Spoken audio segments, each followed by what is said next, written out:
Olá pessoal, vamos para mais um episódio do Café com Síndico.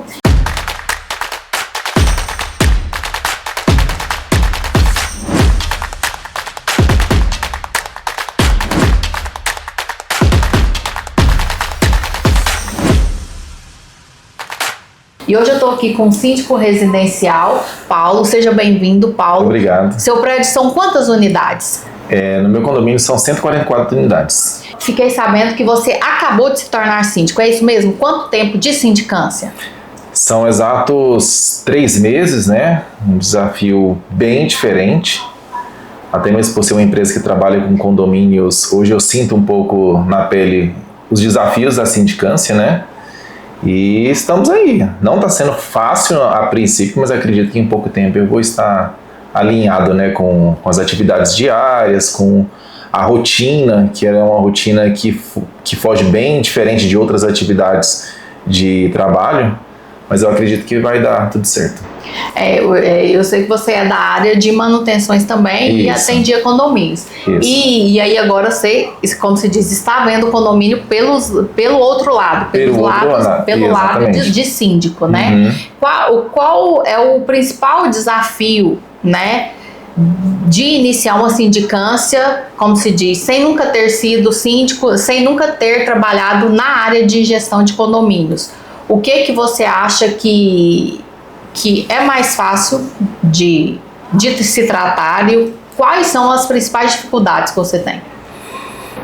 Eu acredito que, pela minha primeira experiência de síndico, sim, nos primeiros momentos, tem sido a questão financeira, né? Que eu vim de um momento que o condomínio não tinha fundo de reserva, que o condomínio vinha com a taxa bem defasada.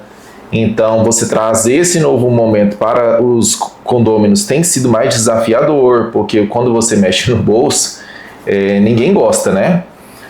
Mas as coisas precisam acontecer. As manutenções precisam ser feitas, fazer todo esse levantamento, esse apanhado do que precisa ser feito, das atividades que precisam ser realizadas, contingente de pessoal de limpeza, contingente de pessoal da portaria, prestadores de serviço.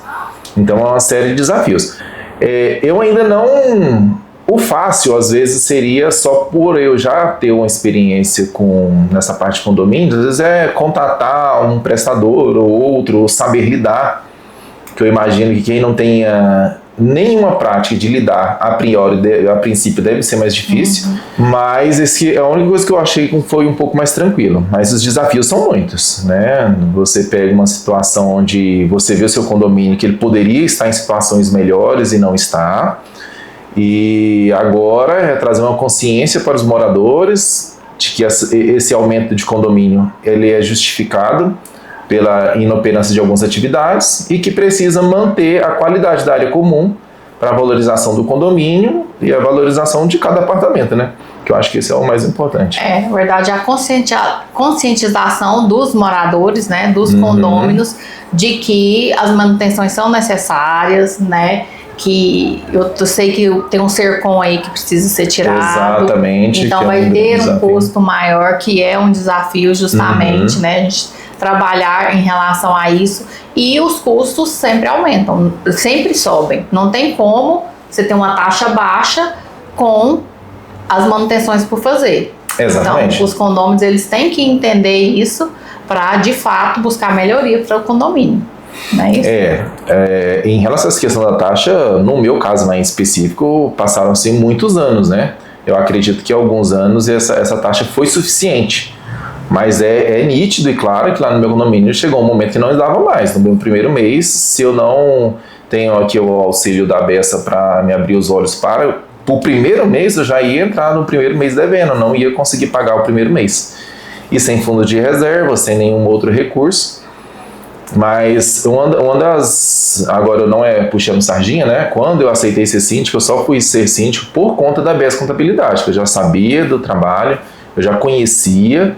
E quando vim aqui já como síndico, aí que eu vi que realmente é necessário. Porque ter todo o auxílio, todo o aparato de falar assim, olha, Paulo, os condomínios têm que andar assim, assado, existe legislação, exige obrigações. Hoje, com essa palestra, inclusive, que teve, foi muito importante, né, do papel, das responsabilidades do síndico, mas a responsabilidade do condomínio também, né? Porque às vezes a gente fica se sente inseguro em fazer algumas atividades, mas ainda assim você tem que saber que se você não fazer, você vai ser responsabilizado também. Exatamente isso. A responsabilidade civil, né, e criminal dos síndicos em relação a, por exemplo, um elevador. Eu tenho que verificar a manutenção do elevador. Eu tenho que adequar de acordo com a legislação. O SERCOM é obrigatório? Vai ter custo? Sim, vai ter custo para todo mundo.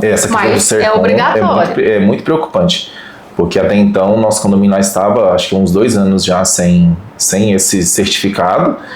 E se não tiver ele, o seguro não cobre eventuais avarias, né? Sinistro que chama, né? Isso. Então, estamos correndo atrás nesse momento para regularizar. E em relação, você falou do fundo de reserva. Então, a gente sabe que dentro dos condomínios, né, sempre tem a taxa de condomínio e o fundo de reserva. Porém, nem todos os condomínios, o que é recomendável, mas nem todos os condomínios, eles guardam esse fundo de reserva. Lá no seu condomínio, como que estava funcionando a relação do fundo de reserva? Em guardar o fundo de reserva, vocês tinham juntado um fundo, não tinha, usava todo o fundo? Como que era e como que está sendo a partir da sua gestão? Bem, eu tenho um conhecimento lá das gestões anteriores que eles tiveram em algum momento um montante, né? Parece coisa de 100, 120 mil reais. E usaram para uma melhoria no condomínio. Usaram 100% desse valor. E aí, na sequência, isso eu estou falando já de pessoas que chegaram em mim, aí na sequência fizeram um rateio lá de itens para academia. E para não aumentar o condomínio, foi comentado que não seria cobrado os 10%, não teria essa retenção dos 10%. Iria usar o dinheiro para pagar, para auxiliar o pagamento da academia. Então passaram-se ali 10 meses, 1 ano, onde não houve retenção nenhuma do fundo de reserva. Então eu peguei a minha gestão já sem conta negativa, na verdade, né? Mas já no primeiro mês a gente fez a exigência da cobrança dos 10%, e já no primeiro mês nós já tivemos um valor positivo em conta. Né? E vamos trabalhar para que se mantenha, para que o condomínio precise de algumas melhorias e vamos precisar desse dinheiro lá na frente. Isso, por falar em melhorias, quais os projetos, o que que busca para o condomínio agora, né? Os próximos passos. Sim. Os próximos passos aos poucos ir transformando os nossos funcionários efetivos em funcionários terceirizados, por uma questão de muito tempo de casa, é um custo que aumenta todo ano, né? Eu já fiz um levantamento lá aqui hoje para eu mandar acertar, né, com esses funcionários. E se eles quiserem continuar no condomínio pela terceirizada, tá tudo certo. Mas hoje está em casa de 80 mil reais esse acerto. E aí eu fico pensando, quantos anos ainda nós vamos levar para não acertar? Uma hora essa conta não vai pagar. Se uma hora acontecer de um funcionário precisar sair ou falecer e a família vir atrás, que é uma coisa que acontece, o condomínio não vai ter dinheiro, vamos ter que despender uma taxa assim, de às vezes R$1.000 de um mês para o outro, porque vai ter que pagar. Infelizmente, né? Então, acredito que os principais desafios seriam a transformação dos funcionários efetivos em funcionários terceirizados, a diminuição da energia por conta de benefícios de créditos, e vários outros que hoje, mercadinho, energia solar, essas coisas que a gente consegue ir ajustando.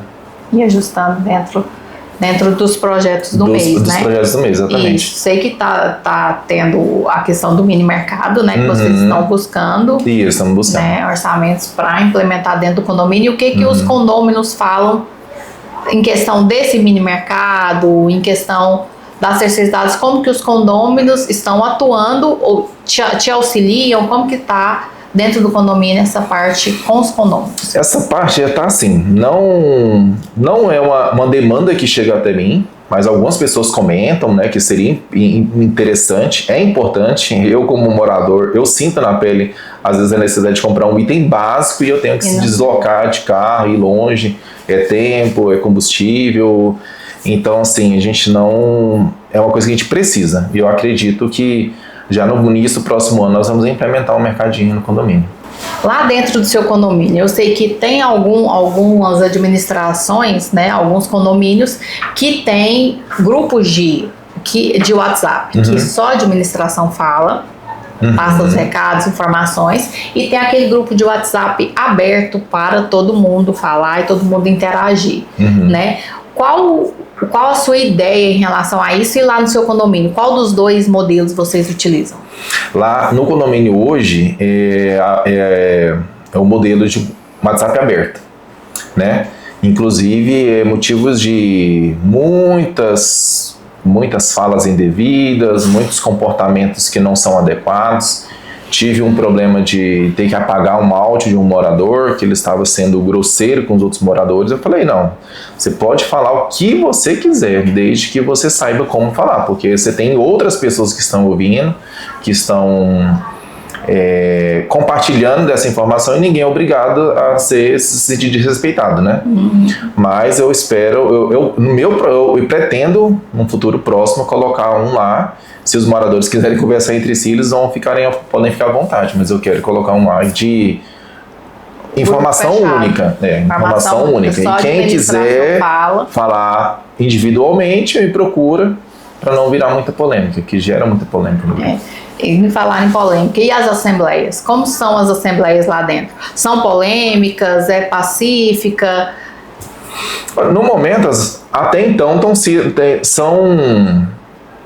é um dilema, né? Porque na hora de cobrar, de fazer cobranças, reclamações, no grupo estão lá, fala bombando, mas na hora de ir na assembleia para explicar, para explanar, para ouvir um retorno também não vão. O retorno, assim, a taxa de participação nas assembleias é baixíssima. Para quem tem 144 apartamentos, vai em torno de 15, 20 pessoas. Então é uma adesão muito baixa. E isso acaba que traz até um desânimo, né? Porque você gostaria de falar para mais pessoas, explicar para mais pessoas, e isso não acontece. Justamente a questão do grupo aberto, o ruim do grupo aberto é isso, né? Porque todo mundo fala o que quer, e na hora de ir na assembleia, que é o momento de participar e de fato definir as coisas, as pessoas não vão. Exatamente. Não participam. Então, para finalizar, Paulo, o que você acha mais fácil? Gerir as pessoas, os funcionários do condomínio, ou gerir a estrutura, as manutenções, toda a parte estrutural do condomínio? As manutenções são muito mais fáceis. Quando você contrata uma empresa, você já sabe o que você espera do resultado, né? O lidar com o tanto, eu estou passando por isso, que estou contratando por parte empresa terceirizada, para ele fazer casar funcionário antigo, funcionário novo terceirizado, nossa, é uma canseira. Mas é falado que eu contratei uma empresa que é uma empresa especialista naquilo, ele entende do que está fazendo. Então, as rotinas quem vai definir é a empresa terceirizada, não mais aquela rotina que tinha antes. Por quê? Se estivesse satisfatório, eu não estava contratando uma empresa terceirizada para isso. Sem falar dos custos, né? Não só de terceirizado de portaria, né? Mas de todos os prestadores, né? De todos os prestadores. Que é mais fácil, como se diz, pegar a mão na massa do que lidar com as pessoas, com os prestadores. O lidar com os moradores, eu não tenho problema, que sou muito tranquilo. Eu converso, eu gosto de ouvir, eu gosto de falar, não tenho essa dificuldade nenhuma. Tratou com educação, tá tudo certo. Até mesmo porque se vir com grosseria, vai voltar também. Eu também não aceito desaforo, não. Mas não pode. Síndico tem que ser pacificador. Não, pacificador, mas eu tenho uns que tira a paz. Mas eu acho que são coisas que fazem parte. Que respeito cabe em todo lugar, né? Com certeza, respeito, é verdade. Eu não vou, como quem diz, chegar ao nível dele, mas tem até uma expressão que eu falo, né? Que eu até comentei. Se a pessoa quiser chegar e conversar, nós vamos entrar num acordo. Agora, se ela quiser ganhar no grito ela não vai ganhar. Isso E administrativamente, agora nós estamos falando em documentação, em papéis, né? Que é lei. Qual o suporte que você tem da Bessa para te auxiliar na sua gestão? É muito grande. Nessa parte que eu vejo assim, tem relação à contabilidade anterior, a gente identificou que tinha muitas coisas pequenas que não eram observadas, né? Eram descontos de funcionário que pegou empréstimo que não eram feitos, que depois pode recair sobre o condomínio. São impostos que não estavam sendo retidos de forma correta pelos prestadores de serviço, que o condomínio estava pagando esse imposto. E uma gama de pequenos detalhes, né? Que por ser uma contabilidade profissionalizada, voltada para condomínio, que tem um olhar mais macro, não é uma contabilidade que eu enxerguei isso na outra empresa, foi de grande valia, é de grande valia, né? O suporte é muito bom, é muito importante. Que bom, que a gente está aqui justamente para isso, para auxiliar vocês síndicos, né? Tirar esse peso que a gente sabe que ser síndico não é fácil, é difícil, você tem uma carga pesada, né? Para cumprir, aliás, você está gerindo, né, um patrimônio que é de todo mundo, né? E o nosso papel é justamente esse, é auxiliar vocês e trazer mais tranquilidade e transparência na gestão de vocês. Sim, Muito obrigada pela sua participação e com vocês até o próximo episódio.